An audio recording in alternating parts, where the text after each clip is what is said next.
৩০০ আসনের এই ঐতিহাসিক ৩০০তম এবং সমাপনী পর্বে আমরা দুটি গল্প একসঙ্গে বলবো। প্রথম গল্পটি আপনাদের, আমাদের দর্শকদের, যাদের ভালোবাসা এবং সমর্থনে এই অবিশ্বাস্য যাত্রা সম্ভব হয়েছে। আমরা ফিরে দেখব আমাদের পথ চলা, আমাদের অর্জন এবং জানাবো ভবিষ্যতের পরিকল্পনা। দ্বিতীয় গল্পটি বাংলাদেশের শেষ সীমানা পার্বত্য বান্দরবানের, যেখানে প্রকৃতির অপার সৌন্দর্যের আড়ালে লুকিয়ে আছে অস্থির রাজনীতির এক জটিল সমীকরণ। আমরা বিশ্লেষণ করব বীর বাহাদুর উসেই সিং এর দীর্ঘ শাসনের অবসানের পর এ অশান্ত পাহাড়ের মানুষ এবার কার উপর আস্থা রাখবে। সবশেষে দুটি গল্পকে এক সুতোয় গেঁথে আমরা আমাদের প্রথম অধ্যায়ের সমাপ্তি টানব, আপনাদের প্রতি অফুরন্ত ভালোবাসা জানিয়ে। প্রিয় শ্রোতা, আজ আমরা চলে এসেছি ৩০০ আসন পরিক্রমার একদম সর্বশেষ পর্বে। এই পর্বটি যে আমরা করতে পারবো যাত্রার শুরুর দিনে তা ভাবতেও পারিনি। তবে আল্লাহর অশেষ রহমতে আর আপনাদের বিপুল সমর্থনে আজ আমরা শেষ করতে পারছি নির্ধারিত সবগুলো আসন। এর মধ্যে আমরা অনেকগুলো মাইল ফলক স্পর্শ করেছি।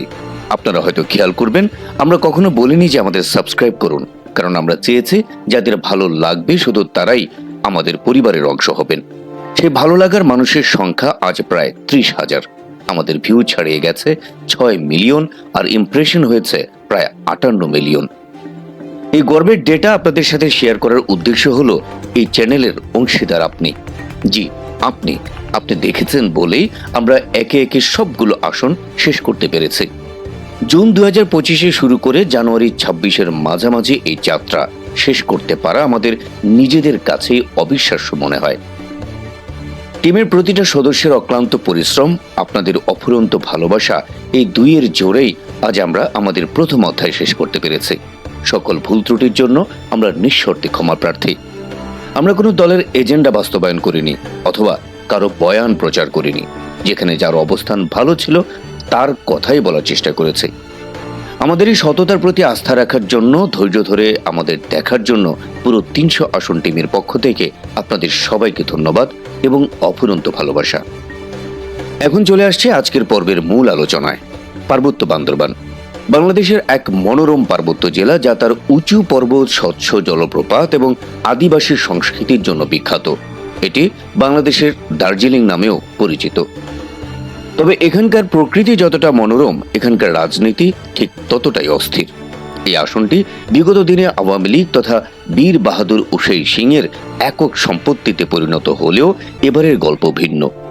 প্রায় ৩ লাখ ভোটারের এই আসনে আওয়ামী লীগের পতনের পর তৈরি হয়েছে এক নতুন এবং জটিল সমীকরণ। বিএনপি এখানে জিতেছে মাত্র একবার, কিন্তু এবার তাদের পাল্লা শুরু থেকেই ভারী।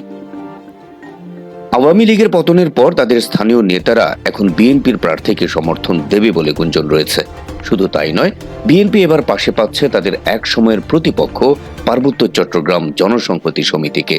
তারা এই আসনে প্রার্থী না দিয়ে জামায়াত ঠেকাতে বিএনপির একক প্রার্থী সাচিংপ্রু জেরিকে সমর্থন দিচ্ছে। এই দুই শক্তির সমর্থনে ভোটের আগেই বিএনপি অনেকটাই সুবিধাজনক অবস্থানে। কিন্তু পাহাড়ের রাজনীতি এতটা সহজ নয়। জামায়াত ইসলামের আবুল কালামের নাইক্ষ্যংছড়িতে রয়েছে শক্তিশালী জনসমর্থন। রুমা রোয়াংছড়ির মতো দুর্গম এলাকায় জেএসএস এর প্রভাব থাকলেও জামায়াতের নীরব সাংগঠনিক শক্তিকে উপেক্ষা করার কোনো সুযোগ নেই। এছাড়া এনসিপি, জাতীয় পার্টি এবং ইসলামী আন্দোলনও মাঠে রয়েছে।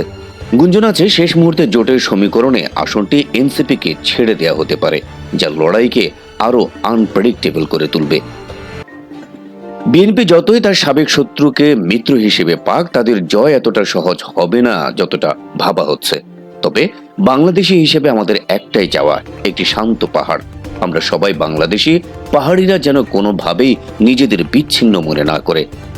রাজনৈতিক বিভাজন যাতে পাহাড়কে কোনোভাবেই অশান্ত না করে তোলে, এটাই একজন সাধারণ মানুষ হিসেবে আমাদের ৩০০ আসনের সকল জনগণের চাওয়া। জয়ের জন্য মরিয়া না হয়ে পাহাড় শান্ত রাখতে যার ভূমিকা সবচেয়ে পাহাড় বান্ধব হবে, তাকেই সাধারণ ভোটাররা নির্বাচিত করবে বলেই আমাদের বিশ্বাস। এই ছিল আমাদের ৩০০ আসন প্রথম অধ্যায়ের শেষ লাইন। ইনশাআল্লাহ আমাদের দ্বিতীয় অধ্যায়ে আরো চমকপ্রদ পর্ব নিয়ে খুব শীঘ্রই ফিরে আসব। সবাইকে আবারও ধন্যবাদ এবং কৃতজ্ঞতা আমাদের সমর্থন দেওয়ার জন্য। সবার সুস্বাস্থ্য কামনা করছে এবং আপনাদের প্রার্থীর জন্য শুভকামনা জানাচ্ছে।